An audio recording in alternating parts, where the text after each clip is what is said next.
Let's talk about something that quietly ruins good decisions. It's not fear, it's not confusion, it's pride. And it's not the loud kind of pride, it's the quiet kind of pride. The kind that says, I should be able to do this on my own. And I've handled worse than this in the past. And I don't need anyone's help to figure this out.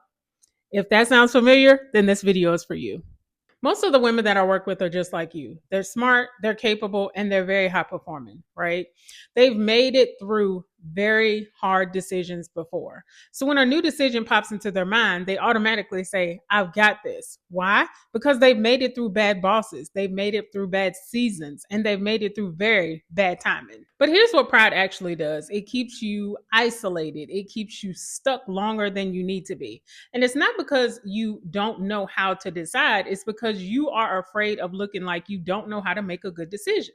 And that feels very dangerous, especially when your income is on the line, your title is on the line, and your family is dependent on you. So, what do you do instead? You think about it all night long. You think about it in the shower. You think about it before you go to bed at night.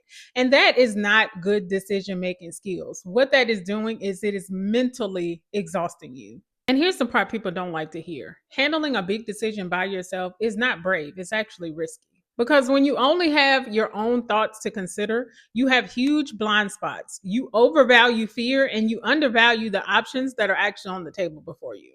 And your pride will make you confuse can you do it with should you do it. And those are not the same things. If your decision affects your money, your career, your title, or better yet, other people, then there's definitely a better way to do it. And thinking all by yourself is the most expensive mistake you can make. You don't need more motivation. You don't need more confidence. What you need is to be clear about what your next step needs to be. And that clarity only comes after you put it down on paper. You have got to get it out of your head. And let's be honest, fear is just pride dressed in better clothing. It makes you feel like you're being messy, or that you can't make decisions, or that you don't have it all together. And that is very scary, especially when everybody thinks that you do. So, how do you handle it? You say, I need more time, I need more information, I'll decide later, or it'll eventually work itself out, right? But that's generally not the case. When you wait until later, it definitely gets a lot more stressful. It gets a lot messier, right? And then you have to work on damage control, which is another thing that you have to try to figure out. And it's not because the decision got any harder, it's because you chose to avoid it. And I see this with a lot of women who have built something real. You don't want to mess it up, so you freeze. But that's not discipline, that's protection mode. Remember, fight or flight? So instead, this is what emotional responsibility should look like. It should look like I don't have to do this alone, I don't have to rush, and I don't have to figure this out all by myself. And it's not about being dramatic, it's just about being honest with yourself. If your decision carries some real weight and consequences, then it deserves some real time and attention.